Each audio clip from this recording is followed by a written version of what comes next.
Government buses ಆಗಲಿ ಯಾರು use ಮಾಡೋದು ಜಾಸ್ತಿ? ನಾವು ಲೇಬರ್ಸ್, ಮಿಡಲ್ ಕ್ಲಾಸ್ ಪೀಪಲ್ ಇಂಥವ್ರು ನಾವು ಈ ಥರ ಫೆಸಿಲಿಟಿನ ಯೂಸ್ ಮಾಡ್ತಿದ್ದೀವಿ, ಬಡವರು ಯೂಸ್ ಮಾಡ್ತಿದ್ದೀವಿ ಈ ಫೆಸಿಲಿಟಿನ. ನಾವು ಇಂಥವ್ರು ಯೂಸ್ ಮಾಡ್ತಿರ್ಬೇಕಾದ್ರೆ ಸರ್ಕಾರ ಏನು ಯೋಚನೆ ಮಾಡ್ತೀರಾ ಬಡವರ ಹೊಟ್ಟೆಯನ್ನು ಹೊಡೆದು ಅವ್ರು ಪ್ರಾಫಿಟ್ ಮಾಡ್ತಿದ್ದಾರೆ ಅಂದ್ರೆ ತುಂಬಾ ತಪ್ಪು. ಇದು ನಾವೆಲ್ಲರೂ ಇದನ್ನ ಗಮನಿಸಬೇಕಾಗಿದೆ ಅಂಡ್ ಇದ್ರ ಕುರಿತಾಗಿ ನಾವೆಲ್ಲರೂ ಹೋರಾಟ ಮಾಡಬೇಕಾಗಿದೆ. ಅಂಡ್ ನಾವೆಲ್ಲರೂ ಸ್ಟೂಡೆಂಟ್ಸ್ ಆಗಿರ್ಬಹುದು ಅಂಡ್ ನಾವೆಲ್ಲ ಡಿಫ್ರೆಂಟ್ ಆರ್ಗನೈಸೇಷನ್ಸ್ ಇಂದ ಈ ಹೋರಾಟಕ್ಕೆ ಸಪೋರ್ಟ್ ಮಾಡ್ತೀವಿ.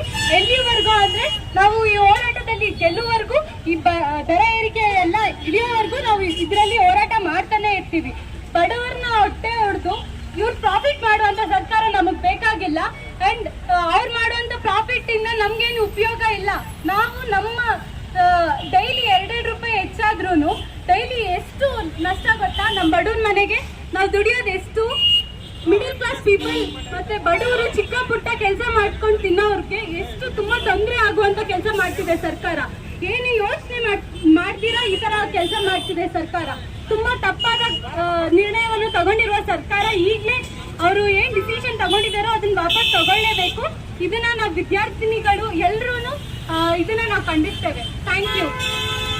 58 ರೂಪಾಯಿ ಆಗಿದೆ ಇವತ್ತು.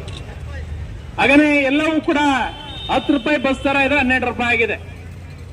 ಹಾಗೆ ಎಲ್ಲಾ ಬಸ್ ಪ್ರಯಾಣ ದರ ನಾವು ಹತ್ರದಲ್ಲಿ ಎಲ್ಲೇ ಪ್ರಯಾಣ ಮಾಡಿದ್ರು ಕೂಡ ಇವತ್ತು ಬಸ್ ಪ್ರಯಾಣ ದರವನ್ನ ಇವತ್ತು ಅದರ ಹೊರೆಯಿಂದ ನಾವು ಅನುಭವಿಸಬೇಕಾಗ್ತದೆ. ಪ್ರತಿನಿತ್ಯ ಇಲ್ಲಿಂದ ಬೆಂಗಳೂರಿಗೆ ಹೋಗ್ತಕ್ಕಂಥವ್ರು, ಇಲ್ಲಿಂದ ಉದ್ಯೋಗಕ್ಕೆ ಹೋಗ್ತಕ್ಕಂಥವ್ರು ಪ್ರತಿದಿನ ಇವತ್ತು ಕೆಲಸಗಳಿಗೆ ಹೋಗ್ತಾರೆ. ತಿಂಗಳಿಗೆ ಏನಿಲ್ಲ ಅಂದ್ರೆ ಒಂದು ಬಸ್ ಪ್ರಯಾಣ ದರ ಹೆಚ್ಚಳದಿಂದಾಗಿ ಪ್ರತಿಯೊಬ್ಬರ ಮೇಲೆ ಏನಿಲ್ಲ ಅಂದ್ರೆ ಅವರಿಗೆ 1,000 ರೂಪಾಯಿಂದ 2,000 ರೂಪಾಯಿ ಅಷ್ಟು ಜೋಬಿಗೆ ಕತ್ರಿ ಹಾಕಂತ ಕೆಲಸಗಳನ್ನ ಇವತ್ತು ರಾಜ್ಯ ಸರ್ಕಾರ ಮಾಡಿದೆ. ಇವತ್ತು ಸಹ 4 ಸಾರಿಗೆ ನಿಗಮಗಳೇನಿದಾವೆ, ನಿಗಮಗಳನ್ನ ನಷ್ಟದಲ್ಲಿದೆ ಅಂತ ಹೇಳ್ತಕ್ಕಂಥ ಸರ್ಕಾರ. ಮತ್ತಿನ್ನೊಂದು ಕಡೆ ಇವತ್ತು ಡೀಸೆಲ್ ದರಗಳು ಏರಿಕೆ ಆಗಿದೆ.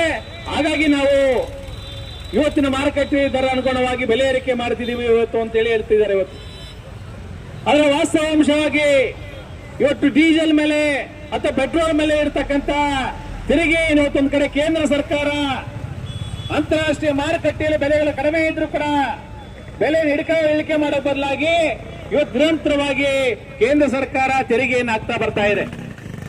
ಅದು ಸಾಲದಿಂದ ರಾಜ್ಯ ಸರ್ಕಾರ ಕೂಡ ಇತ್ತೀಚೆಗೆ ಈಗಾಗಲೇ ಪೆಟ್ರೋಲ್ ಡೀಸೆಲ್ ಮೇಲೆ ತೆರಿಗೆಯನ್ನು ಹಾಕಿ ಅದರ ಬೆಲೆಗಳು ಕೂಡ ಹೆಚ್ಚಲಾಗಿರ್ತಕ್ಕಂಥ ಕೂಡ ಇತ್ತೀಚೆಗೆ ನಾವು ನೋಡಿದ್ದೇವೆ.